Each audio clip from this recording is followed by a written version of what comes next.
Welcome students और मैं tutor channel. आज हम करेंगे जो अपनी वेक्टर जो प्रश्नावली चल रही थी, प्रश्नावली 13.1 अपन ने शुरुआत कर ली थी। अब आगे के जो प्रश्न थे 6 प्रश्न तक अपन ने कर लिए थे। अब जो 7वां प्रश्न है यहाँ से मैं स्टार्ट करता हूँ, ठीक है। बाकी बेसिक आपको पहले करवा ही दिया था, तो वहाँ से आप आसानी से इन प्रश्नों को भी कर सकते थे। अब देखिए यहाँ आपको देखो ए वेक्टर दे रखा है। अब इस ए वेक्टर के अनुदिश अपने को मात्रक सदिश पूछा है, मतलब ऐसा देखो इसी दिशा में अपने को ऐसा सदिश ज्ञात करना है। मात्रक सदिश का मतलब क्या होता है आपको ध्यान है, जिसका परिमाण 1 हो। मतलब इसी दिशा में, अनुदिश का मतलब उसी दिशा में अपने को ऐसा सदिश ज्ञात करना है। अरे जो ए केप है, सॉरी ए वेक्टर है, इसी की दिशा में अपने को मात्रक सदिश ज्ञात करना है। तो कैसे ज्ञात करते तो फिजिक्स में आपने पढ़ रखा है, बाकी मैं आपको फिर से बता देता हूं। यदि देखो अभी ये मात्रक सदिश नहीं है, क्यों नहीं है? क्योंकि यदि आप इसका परिमाण निकालने का प्रयास करोगे एक, तो परिमाण मैंने पिछले वीडियो लेक्चर में आपको बताया है कैसे निकालते हैं ना। परिमाण निकालोगे, मैग्नीट्यूड यदि फाइंड आउट करोगे तो कैसे करते हैं, आई के गुणा में जो है उसका स्क्वायर, अरे X square plus Y square Z square है ना। तो जे केप के गुणा में जो है उसका स्क्वायर और के केप के गुणा में है उसका स्क्वायर। तो ये अपना इसका जो परिमाण आया ये कितना आ गया भाई, तो ये मेरे को दिख गया। देखो एक का स्क्वायर 1 और 2 का स्क्वायर 4, कितना हो गया टोटल √6। ये लो इसका परिमाण आ गया √6 इकाई। ध्यान रखना परिमाण हमेशा जो भी आएगा वो हमेशा मात्रक कुछ ना कुछ आएगा। दूरी बोला था मैंने कि परिमाण का मतलब होता है दूरी, उस सदिश की दूरी कितनी है मूल बिंदु से, है ना। तो वो दूरी अपनी आ गई, ठीक है। तो ए वेक्टर की दूरी अपनी कितनी आ गई, √6 इकाई आ गई, ठीक है। अब मैंने क्या बोला कि ये अपना मात्रक सदिश नहीं है, क्यों? क्योंकि परिमाण, अपना परिमाण जब निकाला तो 1 नहीं आया। अरे मैग्नीट्यूड यदि 1 आ जाता है तो वो यूनिट वेक्टर हो जाता है। यदि परिमाण यदि 1 आ जाता तो यही मात्रक सदिश था। तो इसका मतलब ये मात्रक सदिश नहीं है, ये मात्रक सदिश नहीं है। ये जो ए वेक्टर है ये मात्रक सदिश नहीं है। तो इसको मैं मात्रक सदिश बनाने के लिए, मतलब ए केप बनाने के लिए, मात्रक को मैंने बोला था हमेशा क्या लगाना भाई, ऊपर केप लगा दीजिएगा, तो वो हमारा मात्रक सदिश बन जाता है। तो मात्रक सदिश बनाने के लिए मैं क्या करूंगा, देखो इसका परिमाण √6 आ रहा है, तो इसमें √6 का भाग दे लूंगा। √6 मतलब इसी के परिमाण का भाग दे लोगे। जब कोई भी सदिश होता है, किसी भी सदिश में उसी के परिमाण का अपन यदि भाग लगा देते हैं तो वो कैसा आ जाता है भाई, यूनिट वेक्टर आ जाता है, मात्रक सदिश आ जाता है, ए केप आ जाएगा। क्यों आ जाएगा वो भी मैं आपको बताता हूँ, एक बार सोल्व करके मैं आपको बताता हूँ। ए वेक्टर आपको ध्यान है क्या हो गया भाई, I cap plus J cap plus 2k cap और बटा इसका मापांक अपन ने निकाल लिया, परिमाण √6 आ गया। मैं क्या करता हूँ एक बार अलग अलग लगा देता हूँ, अलग अलग लगाऊंगा तो 1/√6 आई केप, या मान लेता हूँ मैं 1/√6 जे केप, 2/√6 के केप। तो ये इसका क्या हो गया आंसर।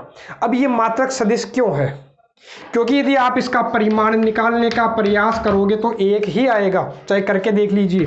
√ इसका स्क्वायर करोगे तो 1/6 ये हो जाएगा, इसका स्क्वायर करोगे तो 4/6, तो कितना हो गया भाई 6/6 आ गया। कितना, 1 का √ कितना हो गया 1, तो इसका परिमाण 1 आ रहा है। इसका मतलब अपने को पता चल गया कि ये कैसा सदिश है, मात्रक सदिश है। तो मैं क्या कर लेता हूँ, इसको साफ कर लेता हूँ, रफ कर लेते हैं। क्यों? क्योंकि अपना आंसर तो इतना ही तो है।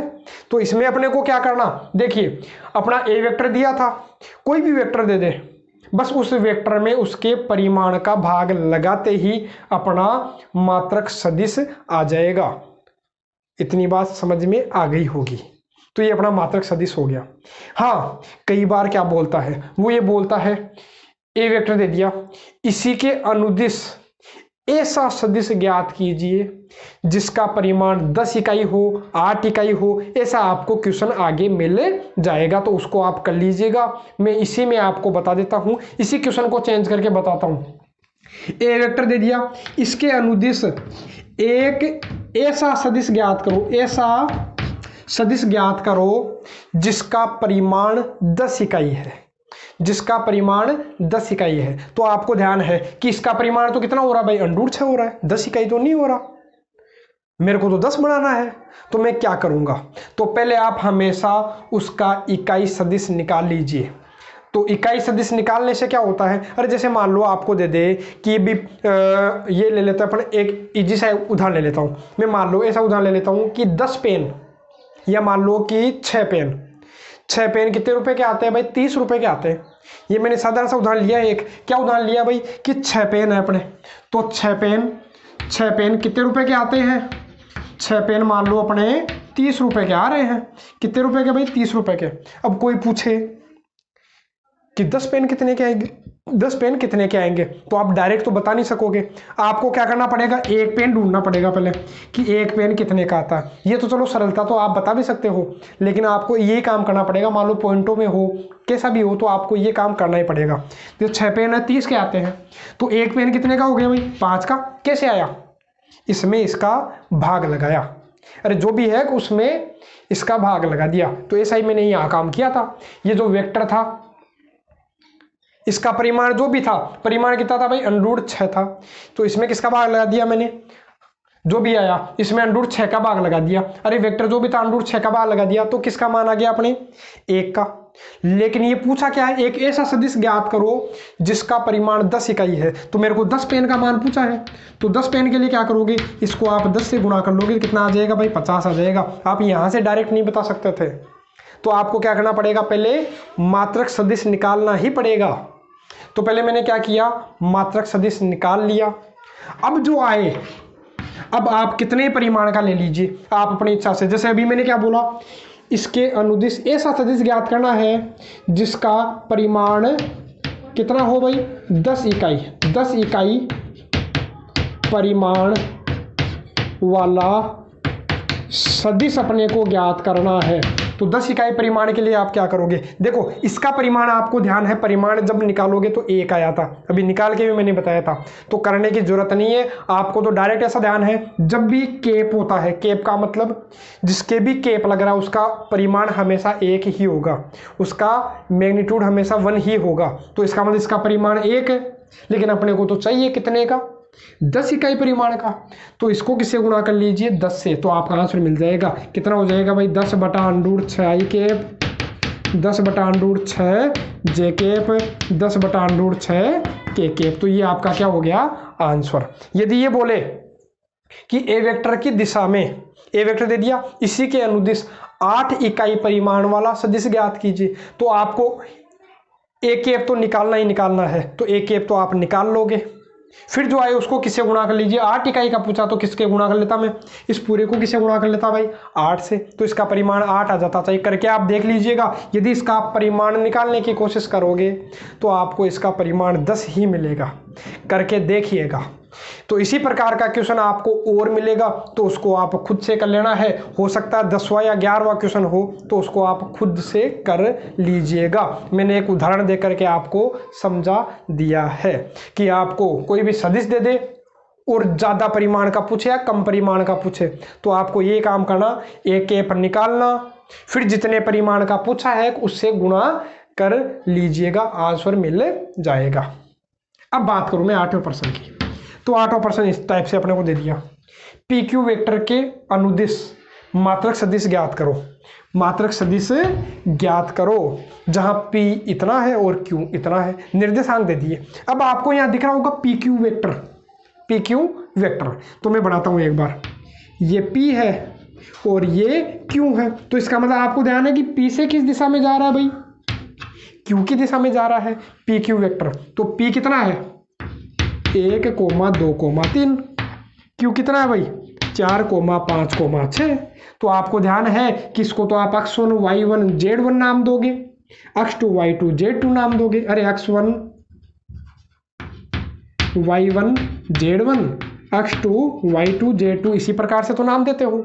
हाँ, मैं क्या करता हूँ भाई, पी क्यू वेक्टर निकालता हूँ। तो पी क्यू वेक्टर निकालने का मैंने आपको फॉर्मूला डायरेक्ट समझाया था कि क्यू में से पी को घटा लीजिएगा, जो बाद वाला होता है उसमें से पहले वाला घटा लेते हैं। जैसे फॉर्मूला मैंने बताया था x2 - x1 आई केप, y2 - y1 जे केप, z2 - z1 के केप। प्रीवियस लेक्चर में ही मैंने आपको करवाया था। यहाँ मैं आपको डायरेक्ट बता देता हूँ मैंने क्या बोला था।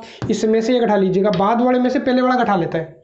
ये पी क्यू वेक्टर बोला तो क्यू में से पी घटा लूँगा, तो 4 - 1 3 आई कैप, 5 - 2 ये भी 3, लेकिन ये जे कैप क्योंकि ये किसका मान है अपने वाई का, और 6 - 3 कितना हो गया भाई 3 के कैप। तो इसके अनुदिश ये अपना पी क्यू वेक्टर हो गया। तो इस पी क्यू के अनुदिश अपने को मात्रक सदिश पूछा है, तो मात्रक सदिश निकालने के लिए आपको ध्यान है कि इसके परिमाण की आवश्यकता होगी, इसका परिमाण। तो परिमाण आप निकाल ही सकते हो, कैसे निकालोगे, तो परिमाण के लिए अंडूर 3 का स्क्वायर प्लस 3 का स्क्वायर प्लस 3 का स्क्वायर, तो पी क्यू का परिमाण कितना आ जाएगा भाई, देखो 3 का स्क्वायर 9 9 9 कितना हो गया 27, और 27 का अंडूर आपको आता होगा, अरे करते हो ना अभाज्य गुणनखंड करके, जिसका जोड़ा बन जाएगा वो तो बाहर, जिसका नहीं बनेगा वो अंदर पड़ा रहेगा। तो ये इसका परिमाण हो गया अंडूर 3 इकाई। लेकिन अपने को तो पूछा क्या था, अपने को तो मात्रक सदिश पूछा है, तो मात्रक सदिश निकालने के लिए आपको ध्यान है, जैसे पी क्यू के पूछा है, पी क्यू के अनुदिश मात्रक सदिश, तो क्या हो जाएगा पी क्यू कैप हो जाएगा। देखो अभी ये अपना इकाई सदिश नहीं था क्योंकि इसका परिमाण 1 नहीं था, 1 से ज़्यादा है, 1 से ज़्यादा इसका मतलब ये इकाई सदिश नहीं है। तो मैं क्या करूँगा, इसका इकाई सदिश निकालने के लिए आपको ध्यान है कि जो भी वेक्टर का, जिस भी वेक्टर का अपने को मात्रक सदिश पूछा है, तो उस वेक्टर में उसके परिमाण का आप भाग लगा लो। परिमाण चाहे ऐसे बोल दो चाहे ऐसा भी बोल सकते हो ना, परिमाण एक ही बात है ना। तो पी क्यू वेक्टर आपको ध्यान है ही, पी क्यू वेक्टर कितना है भाई 3 आई के प्लस 3 जे के प्लस 3 के कैप बटा पी क्यू वेक्टर आपने निकाल लिया 3 बटा अंडूर 3, सॉरी 3 अंडूर 3 है ना, अलग अलग बटा में कर लीजिए। तो इसके बटा में करोगे तो 3 से 3 कट जाएगा, आएगा क्या, आएगा क्या, देखो 3 से 3 कट जाएगा तो 1 बटा अंडूर 3 आई कैप, इसके बटा में लोगे तो यहाँ भी 3 से 3 कट जाएगा, तो 3 से 3 कटेगा तो आ जाएगा क्या 1 बटा अंडूर 3 जे कैप, इसके बटा में लोगे ये कट जाएगा तो 1 बटा अंडूर 3 के कैप। चाहे करके आप देख सकते हो, इसका परिमाण आपको 1 मिलने वाला है, बाकी करने की आवश्यकता नहीं है, यही तो अपने को पूछा था, ये अपना आंसर हो गया। परिमाण कितना हो गया 1 है इसका, है ना। तो किसी के भी अनुदिश अपने को इकाई सदिश पूछे, मात्रक सदिश पूछे, एक ही बात है ना। तो आपको क्या करना है, उस सदिश में जिसके भी अनुदिश पूछा है तो उसी में उसी के परिमाण का भाग लगा देते हैं, आंसर मिल जाता है। आगे की बात करूं, अब की बार ए वेक्टर दे दिया, बी वेक्टर दे दिया, और अपने को ए प्लस बी वेक्टर के अनुदिश अपने को मात्रक सदिश पूछा है। तो मैं क्या करता हूं, पहले ए प्लस बी निकालता हूं। पहले मैं क्या करता हूं भाई, ए प्लस बी निकालता हूं, ए प्लस बी वेक्टर।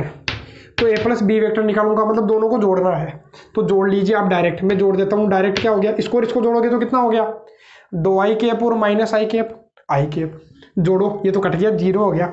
लिखना चाहो तो लिख सकते हो, नहीं लिखोगे तो भी चलेगा, 0 जे कैप। यदि 0 जे कैप को नहीं लिखोगे तो भी चलने वाला है ना। इसको जोड़ोगे तो क्या हो गया भाई के कैप, ये हो गया ए प्लस बी वेक्टर। अब इसका परिमाण मैं निकाल लेता हूं। परिमाण निकालने के बाद क्या करेंगे, इसमें इसके परिमाण का भाग लगा देंगे, आंसर मिल जाएगा। लेकिन इसको लिखूं कैसे, तो कैप को, अरे मान लो इसके अनुदिश मात्रक सदिश पूछा है, इसके अनुदिश मात्रक सदिश पूछा है, तो आप इसकी तरह से कैप तो लगा नहीं सकते। कैसे लगाओगे, ऐसे थोड़ी बोलोगे कि ए वेक्टर प्लस बी वेक्टर का कैप लगा दो, अब दिखने में अजीब सा दिख रहा है ना। तो इस तरीके से अपने को नहीं करना। तो अपने को क्या करना है, मैं अपने मन से इसको क्या मान लेता हूँ भाई, इसको अपने मन से एक नया वेक्टर मान लेता हूँ, जिसको मैंने क्या बोल दिया सी, ए प्लस बी। अरे ये भी कोई वेक्टर था, ये भी कोई वेक्टर था। कोई भी दो वेक्टर को ऐड करेंगे, कोई भी दो सदिशों को जोड़ेंगे तो भी तो कोई सदिश ही आएगा। तो नया सदिश आया, अरे ये सदिश था, ये सदिश था, दोनों को जोड़ा तो एक नया सदिश आ गया। तो इस नए सदिश को मैंने क्या मान लिया, सी वेक्टर। अब निकाल लेता हूँ मैं, मतलब इसको मैंने क्या मान लिया रे अपने मन से, सी। तो अब ये इसके बराबर हो गया, ये लो सी वेक्टर है। तो मैं किसके अनुदिश मात्रक सदिश निकाल लूंगा, सी वेक्टर के। और यदि नहीं करना चाहते तो इससे नहीं करोगे तो भी अपना चलेगा, लेकिन फिर अपने को हिंदी लिखनी पड़ेगी। कैसे, यदि आप इसी से करना चाहते हो, देखो वो तो अब आप कर ही सकते हो ना, मैं इससे भी बता देता हूँ ना कि यदि ए प्लस बी आप मानोगे कि मैं तो नहीं मानूँ सी, तो मत मानो, मेरा क्या लेता है, देखो इससे करके बता देता हूँ। तो अपने को इसके अनुदिश ए प्लस बी वेक्टर है, जो ए प्लस बी वेक्टर है, ये अपने को मिल गया। इसके अनुदिश मात्रक सदिश पूछा है, तो पहले तो इसका आप परिमाण ज्ञात करोगे। तो परिमाण ज्ञात करोगे तो अंडूड 1 का स्क्वायर, 0 का स्क्वायर, 1 का स्क्वायर, तो आपको कितना मिल गया भाई? अंडूड 2 मिल गया। इकाई जरूर लगाना है ना, मापांक हमेशा इकाई में है ना। तो देखो मापांक क्या, इसको क्या बोला के कीजिएगा? परिमाण या मैग्नीट्यूड, है ना। ठीक है, अब मेरे को क्या करना है? ऐसे लिखना है, फिर ऐसे लिखना पड़ेगा a प्लस बी के अनुदिश मात्रक सदिश निकालने के लिए क्या किया अपन ने? जो भी वेक्टर था इस वेक्टर में, अरे जो भी वेक्टर है ना इसके अनुदिश से तो पूछा था, तो इसी वेक्टर में इसी के परिमाण का मैं भाग लगा दूंगा। तो देखो a प्लस बी आपको पता ही है, आई के प्लस 0 जे के प्लस के बटा परिमाण आई के अंडूड 2, तो ये हो गया कितना? 1 बटा अंडूड 2 आई के पर, ये लिखोगे तो लिखो, नहीं लिखोगे तो चलेगा, 1 बटा अंडूड 2 के, ये इसका क्या हो गया? आंसर। अब देखिए अपन बात करते हैं प्रश्न नंबर 11 की। बीच में मैंने छोड़ा प्रश्न नंबर 10। मैंने आपको पहले ही बोल दिया था कि जो प्रश्न नंबर 7 जब मैंने बताया था तो उस समय मैंने आपको बोला था कि प्रश्न नंबर 10 भी उसी की तरह कर लीजिएगा। उस प्रकार के मैंने 2 क्वेश्चन आपको करवा दिए उदाहरण दे दे करके, है ना, तो उसको आप सोल्व कर लीजिएगा। अब जो 11वां प्रश्न है इस प्रकार से है, ये वेक्टर और ये बोल रहा है कि सिद्ध करो कि ये वेक्टर और ये वाला वेक्टर दोनों संरेख है। तो मैंने बेसिक में ही आपको बता दिया था, जो कॉन्सेप्ट मैंने बताया था उसमें मैंने बताया था कि इसको क्या मान लो आप अपने मन से? A vector. इसको आप क्या मान लीजिए? B vector. आपको बड़ा कौन सा दिख रहा है इनमें से? B vector.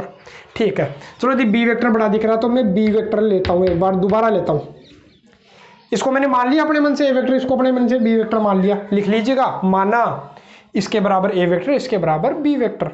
तो बी वेक्टर को मैं दोबारा लिख रहा हूँ, तो दोबारा लिखोगे। उसके बाद मेरे को ये दिखा कि इन तीनों में से क्या कॉमन आ रहा है भाई? 2 आ रहा है, लेकिन मैं -2 कॉमन ले लेता हूँ, -2 कॉमन ले लेता हूँ। उससे क्या होगा? देखो ये क्या बना, देखो -2 को माइनस तो कॉमन ले लिया, 4 में 2 का भाग दो 2 आई केप, ये चिन्ह हो जाएगा माइनस का, आ जाएगा 3 जे केप, माइनस का चिन्ह ले लिया तो प्लस, भाग दीजिए 4 के। मेरे को तुरंत दिखाई दिया, तुरंत दिमाग में क्लिक किया, तुरंत दिमाग में क्लिक क्या किया भाई? बी वेक्टर बराबर -2। ये मेरे को क्या दिखा? तुरंत दिखा कि ये सर ये तो अपना ए वेक्टर बन गया।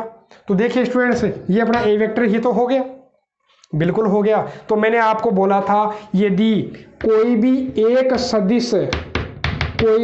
सदिश किसी दूसरे वेक्टर का कितना गुणा हो भाई? लैम्बडा गुणा हो। कोई भी एक वेक्टर किसी दूसरे वेक्टर का लैम्बडा मल्टीपल हो, कोई भी एक सदिश दूसरे सदिश का लैम्बडा गुणा हो, तो उसको अपन क्या बोलते हैं? संरेख सदिश बोल सकते हो, समांतर सदिश बोल सकते हो, समदिश सदिश बोल सकते हो। तीनों में कोई फर्क नहीं है, तीनों के लिए एक ही अपने को काम करना है। तो अपने को मिल गया, देखो यहाँ एक सदिश दूसरे सदिश का कितना गुणा है भाई?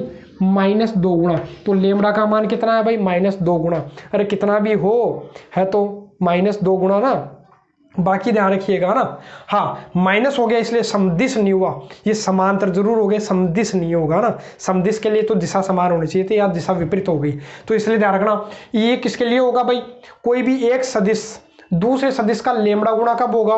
जब कोई भी सदिश अपने को या तो संरेख सिद्ध करना है या समांतर सिद्ध करना है, चाहे समांतर हो चाहे संरेख हो, उसके लिए एक ही काम, एक सदिश दूसरे का लैम्बडा गुणा होना चाहिए। और हो गया, देखो बी सदिश यहाँ ए सदिश का कितना गुणा है भाई? -2 गुणा। तो मैंने लिख दिया, क्योंकि बी सदिश बराबर लैम्बडा ए सदिश है, इसलिए अतः ये अपने क्या हो गए?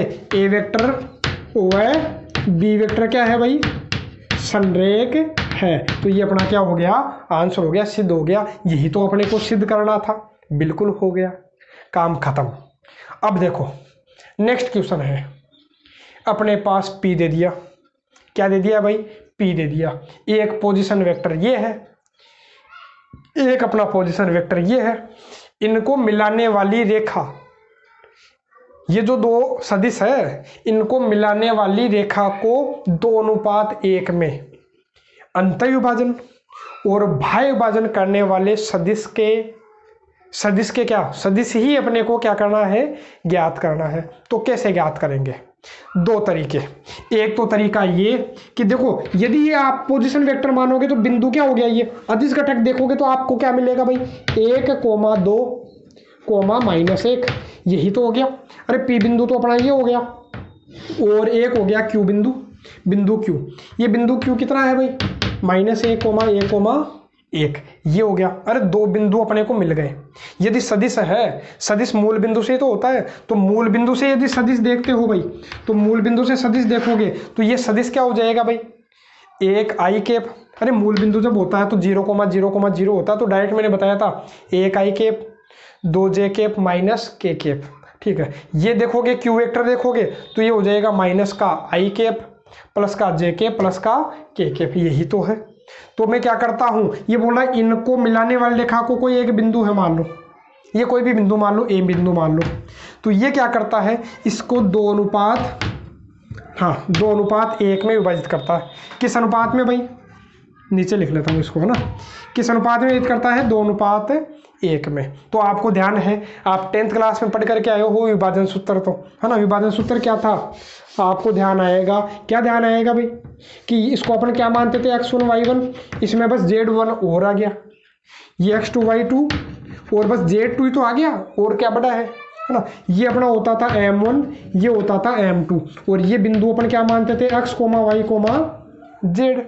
अक्ष निकालने का फॉर्मूला आपको ध्यान था, m1 x2 plus m2 x1 बटा m1 प्लस m2, किसके लिए भाई, अंतः विभाजन के लिए। किसके लिए, अंतः विभाजन के लिए ये होता था।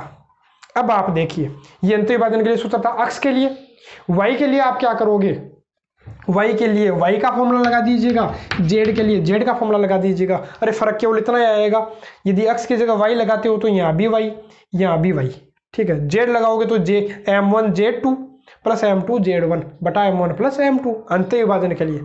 भाई विभाजन के लिए बीच में चिन्ह किसका आता है भाई, माइनस का, इतना ही तो फर्क होता है। देखो मैं एक काम करता हूँ, मैं अक्ष निकाल करके आपको बताता हूँ अक्ष कितना आएगा। m1 x2, m1 को किससे गुणा करना है भाई, x2 से, इसको इससे गुणा करते हो ना, इसको इससे गुणा करते हो, तो इसको इससे गुणा किया तो -2 प्लस m2 x1 कितना हो गया, +1 बटा कितना हो गया 3, तो ये हो गया -1/3, किसका मान आ गया, अक्ष का, है ना। और उसके बाद y, सॉरी ये किसका था, अक्ष का। उसके बाद y का निकाल सकते हो और z का निकाल सकते हो, लेकिन ये तरीका थोड़ा सा क्या हो जाएगा, लंबा हो जाएगा। चलो इसमें तो अपन ने कर भी लिया, कई बार आता ही अलग तरीके से है। किस तरीके से आता है तो वो एग्जाम्पल में आपको देखने को मिलेगा, तो उसको आप सोल्व करने का प्रयास कीजिएगा। किस तरीके से, इस तरीके से अपने को काम में लेना ही नहीं है, ये मेथड में काम में लूंगा ही नहीं। इस तरीके से भी आंसर आएगा, इसका आंसर बिल्कुल इस तरीके से आंसर मिलेगा अपने को, लेकिन मैं इस तरीके को काम में नहीं लूंगा। क्यों नहीं लूंगा, अब आप देखिए मैं कौन सा तरीका काम में लेता हूं। यहां आपको ध्यान है कि एक तो P है, तो इस ये मान लो P है, ये मान लो मूल बिंदु से इसका जो पोजीशन वेक्टर है वो आपको ध्यान है। पोजीशन वेक्टर क्या है भाई, आई, चलो लिख ही देता हूं मैं इधर, I cap plus 2j cap minus K cap, ये हो गया इसका पोजीशन वेक्टर। ये इसका क्या हो गया, पोजीशन वेक्टर हो गया मूल बिंदु से। ये एक और क्यू है, ये क्या है भाई, क्यू है, इसका भी पोजीशन वेक्टर कहाँ से भाई, ये मूल बिंदु से देख रहा हूँ मैं। इसका जो पोजीशन वेक्टर है वो क्या है भाई, माइनस का आई कैप प्लस जे कैप प्लस के कैप है। ठीक है, अब इसने क्या बोला था कि P और Q को मिलाने वाली रेखा, तो P और Q को मिलाने वाली रेखा ये हो गई। ठीक है, ये लीजिए, P और Q को मिलाने वाली रेखा ये हो गई। इसको अंतः विभाजन, तो अंतः विभाजन अंदर, अंदर कोई एक ऐसा बिंदु है, ऐसा कोई बिंदु, उसको मैं अपने मन से क्या मान लेता हूँ, वहां A माना था तो यहाँ भी मैं क्या मान लेता हूँ, चलो A, बाकी कुछ भी मान लीजिए, R मान लीजिए, अरे P हो गया, Q हो गया, R मान लीजिए, अपना क्या लेता है, कुछ ही मान लो अपने तो, है ना। हाँ, तो ये जो बिंदु है वो क्या कर रहा है, इसको किस अनुपात में विभाजित कर रहा है भाई, 2:1 में, 2:1 में विभाजित कर रहा है। तो अपने को ये जो बिंदु है इसका अपने को सदिश पूछा है, ये अपने को सदिश पूछा है। तो मैं क्या करता हूँ, ध्यान से देखिएगा एक बार दोबारा, इसको मैं अपने मन से क्या मान लेता हूँ भाई, P वेक्टर, इसको क्या मान लिया, P वेक्टर, और इसको मैं मान लेता हूँ, ये Q है तो इसको मैं क्या मान लेता हूँ भाई, Q वेक्टर। ये हो गया P वेक्टर और ये हो गया अपना Q वेक्टर, और ये मेरे को निकालना है तो इसको मैं क्या बोल देता हूँ, A वेक्टर बोल देता हूँ। ये अपना क्या हो गया भाई, A वेक्टर, ये अपना हो गया M1, ये हो गया M2। तो जब भी आपको ये विभाजन वाला जो वेक्टर ज्ञात करना है, अरे यही तो विभाजित कर रहा है इन दोनों वेक्टरों को, अरे इन दोनों को क्या विभाजित कर रहा है, ये ए वेक्टर विभाजित कर रहा है किस अनुपात में, 2:1 में। तो जब भी आपको ये वाला वेक्टर निकालना है तो आपको डायरेक्ट फॉर्मूला याद रखना है, m1 गुणा इधर वाला, देखो ऐसे ही तो किया था, m1 को इससे गुणा किया था x2 से और m2 को x1 से, मतलब क्रॉस मल्टीप्लाई जैसा अपने को काम करना है, इसको इससे और इसको इधर वाले से गुणा कर देना है। m1 को किससे भाई, इधर क्या है अपना q है, अरे m1 को किससे, q से, सॉरी m1 वेक्टर नहीं है ना, m1 तो कोई संख्या है ना, m1 को q वेक्टर से और प्लस m2 को इधर वाले वेक्टर से, किस वाले वेक्टर से, इधर कौन सा वेक्टर है भाई, p वेक्टर है, तो दोनों से गुणा करके बटा में आपको ध्यान है ही m1 प्लस m2, तो आपके सारे मान ही निकल जाएंगे, पूरे निकल जाएंगे। देखो कैसे, तो सोल्व जब करोगे तो देखो m1 कितना है भाई 2, मैं डायरेक्ट कर लेता हूँ, आप मान रखिएगा ना, चलो कर ही देता हूँ मैं एक बार के लिए ना, 2, q का मान कितना है भाई -i plus j plus k cap, m2 कितना है भाई, m2 है 1, p वेक्टर का मान कितना है i के प्लस 2j केप माइनस का k केप, और बटा में क्या है m1 प्लस m2 कितना हो गया, देखो सोल्व जब करोगे तो माइनस का 2i केप आएगा और यहाँ से प्लस का i केप, तो माइनस के 2i केप और i केप कितना हो जाएगा,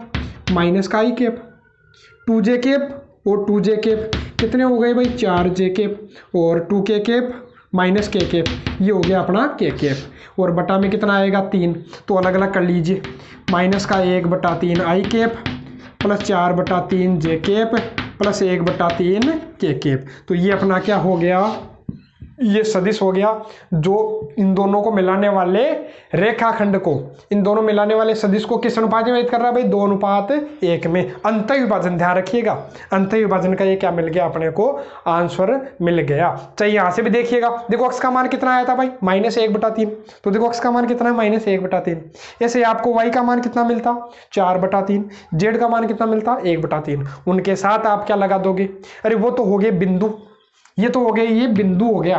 जब सदिश पूछे तो आपको साथ में i केप j केप और k केप और लगा देना है। इसी प्रकार से आपको भाज्य विभाजन करना है, बस भाज्य विभाजन में क्या हो जाएगा, इन दोनों जगह प्लस की जगह क्या आ जाएगा भाई, माइनस आ जाएगा, और आप सोल्व कर लीजिएगा, आंसर मिल जाएगा। अब देखो भाज्य विभाजन का डायग्राम कईयों के दिक्कत रहती है कि सर भाज्य विभाजन का डायग्राम बनता कैसे है, तो वो डायग्राम में आपको बना करके बता देता हूं कि डायग्राम किस प्रकार से बनाया करते हैं। कि देखो चित्र अंत विभाजन का तो सर बना लिया, अब भाज्य विभाजन का कैसे बनाएं, तो भाज्य विभाजन का मैं चित्र आपको बना करके समझाता हूं, याद रखिएगा ना। जैसे मान लो ये अपना क्या है भाई, चलो इधर बना देता हूं मैं ना, ये क्या मान लेता हूं भाई p है, या थोड़ा सा इधर ले लेता हूं ना, क्या ले लेता हूं 2:1 में है, ठीक है। यदि 2:1 में है तो मैं क्या बना लेता हूँ, ये बना लेता हूँ मैं अपना P, और ये बना लेता हूँ मैं क्या Q, और अपने पास में ये क्या हो गया अपना मूल बिंदु हो गया, ये अपना हो गया OP वेक्टर, ये हो गया OQ वेक्टर, ठीक है।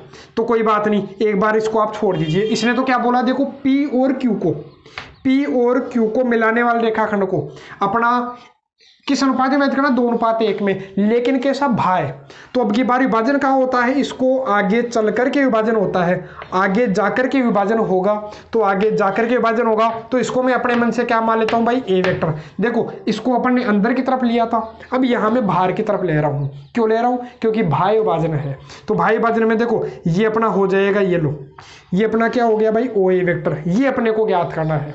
तो कैसे ज्ञात करेंगे, देखो आपको यहां से ध्यान आएगा कि जो वेक्टर लिया अपन ने, जो नया वेक्टर लिया है, जो नया बिंदु लिया है, इससे P की दूरी और इससे Q की दूरी, देखो इससे P की दूरी कितनी थी 2, और इससे Q की दूरी कितनी है भाई a है। इस बिंदु से P की दूरी तो 2 है और इससे Q की दूरी 1 है। इसी प्रकार यहां से देखो a से P की दूरी, ये पूरी दूरी तो कितनी है भाई 2 है, और इससे Q की दूरी कितनी है भाई 1 है, कितनी है भाई 1, तो ये हो गया यहाँ से यहाँ तक की दूरी तो 2, यहाँ से यहाँ तक की दूरी 1।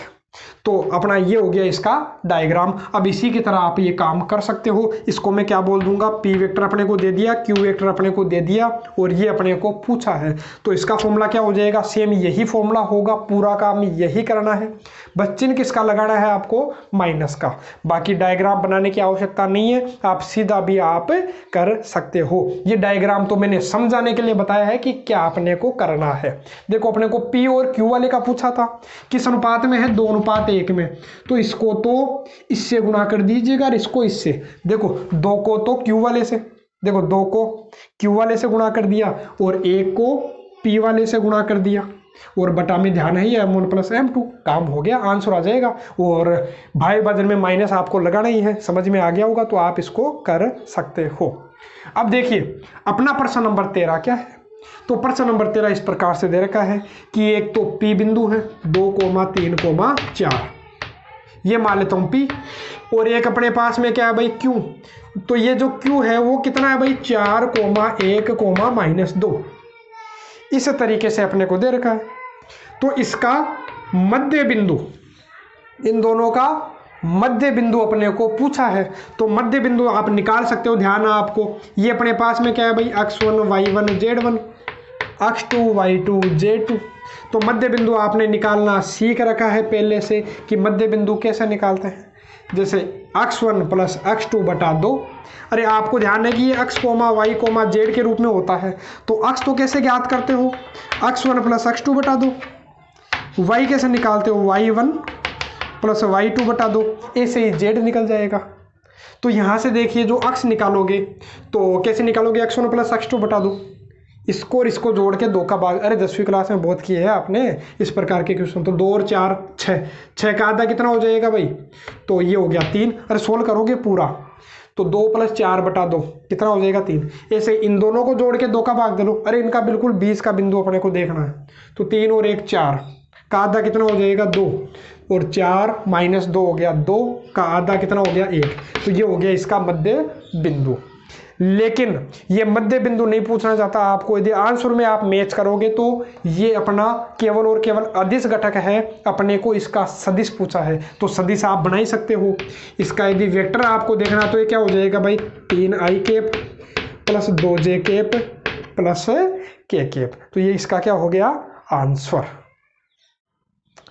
अब देखिए इस प्रश्नावली का अंतिम क्वेश्चन है प्रश्न नंबर 14।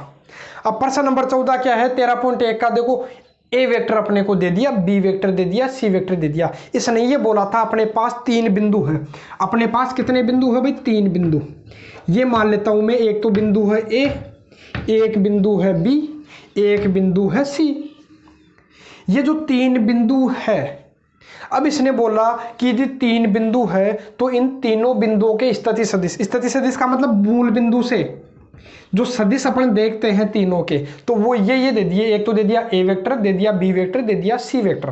तो मैं मान लेता हूं यदि स्थिति सदिश ये है तो बताओ वो बिंदु था कितना। तो आपको ही ध्यान है कि वो बिंदु कितना था भाई 3, -4, -4 ही तो था। देखो 3, -4, -4 ये बिंदु था, तभी तो इसका स्थिति सदिश क्या बना, इसके साथ आई कैप जे कैप के कैप लगा देते हैं। ये जो b है ये अपने पास क्या बन गया भाई 2, -1,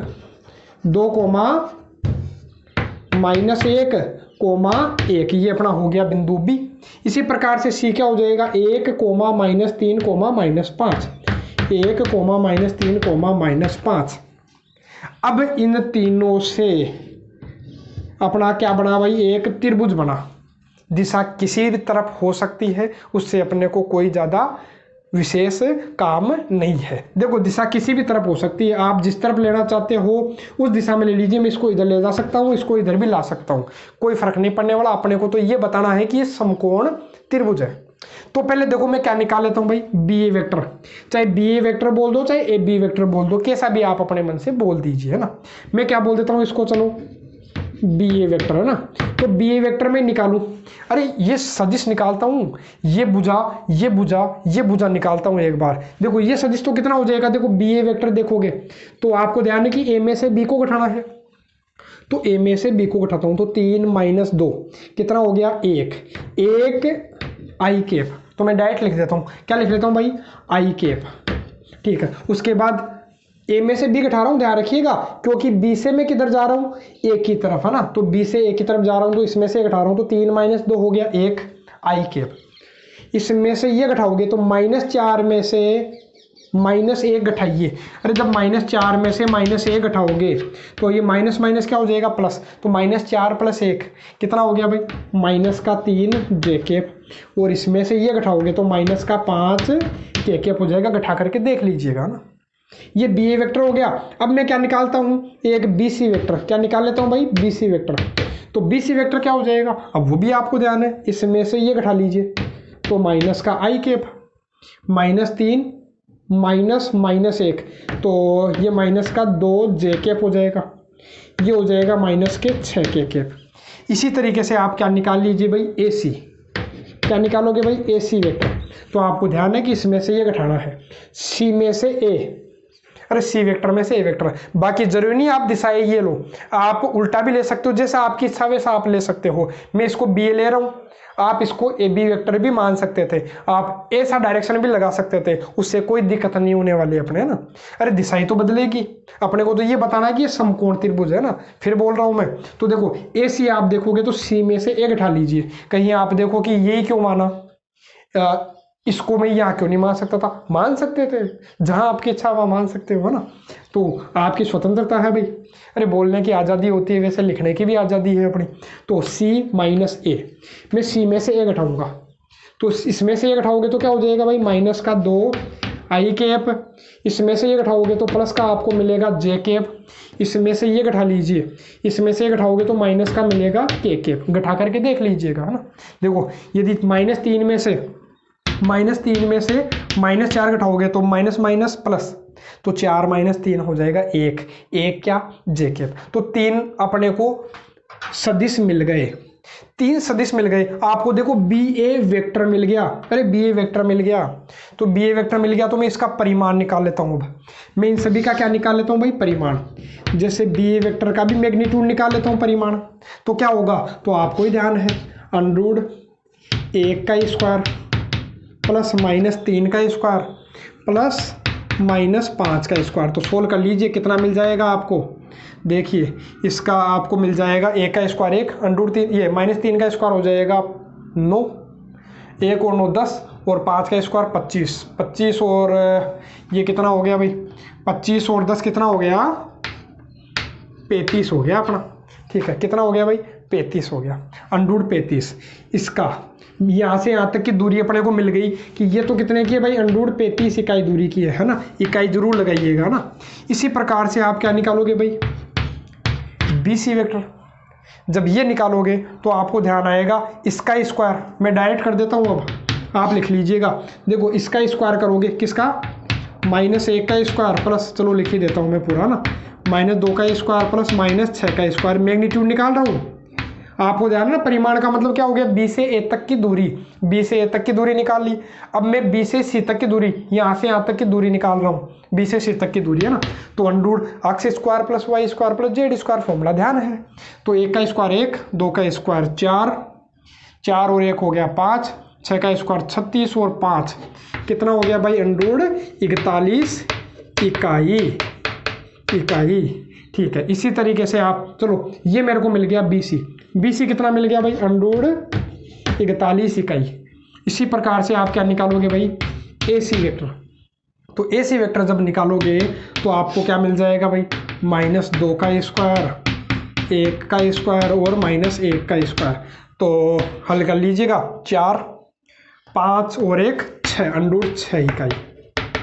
तो ये मिल गया मेरे को √6 इकाई। तो आपको ही ध्यान है कि 3 भुजा आपको मिल गई। अरे यहाँ से यहाँ तक की दूरी, यहाँ से यहाँ तक की दूरी, यहाँ से यहाँ तक की दूरी, मतलब ये भुजाओं की लंबाई तो हो गई। जब भुजाओं की लंबाई आपको मिल गई, तो आपको ध्यान है कि कोई भी 2 भुजाओं के वर्गों का योग करने पर यदि तीसरी भुजा के वर्ग के बराबर आ जाता है तो वो अपना समकोण त्रिभुज होता है। अरे मतलब आधार स्क्वायर प्लस लंब स्क्वायर किसके बराबर, कर्ण स्क्वायर के बराबर।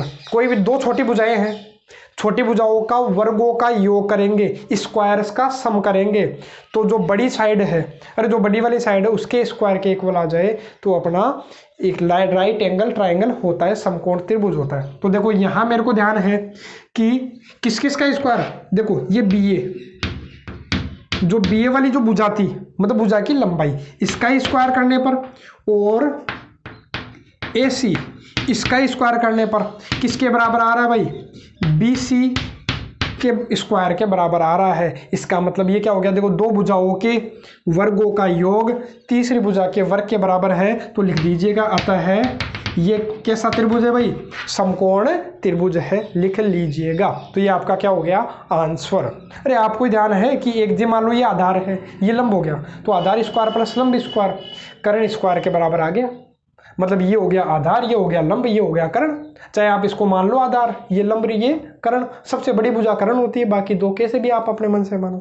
तो ये आपका क्या हो गया, आंसर हो गया। बाकी 13.1 है वो आपकी कंप्लीट है।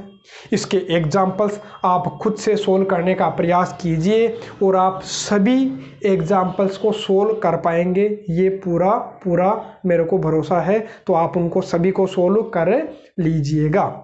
नेक्स्ट वीडियो लेक्चर में स्टार्ट करेंगे अपन, कोई भी दो वेक्टर है उनका प्रोडक्ट करना अपन देखेंगे, गुणा करना देखेंगे। एक तो होता है अदिश गुणा, एक होता है सदिश गुणा। तो 13.2 है, 13.2 उसमें अपन स्केलर प्रोडक्ट पढ़ेंगे, अदिश गुणनफल पढ़ेंगे, कोई भी दो सदिशों का। आज के लिए केवल इतना ही।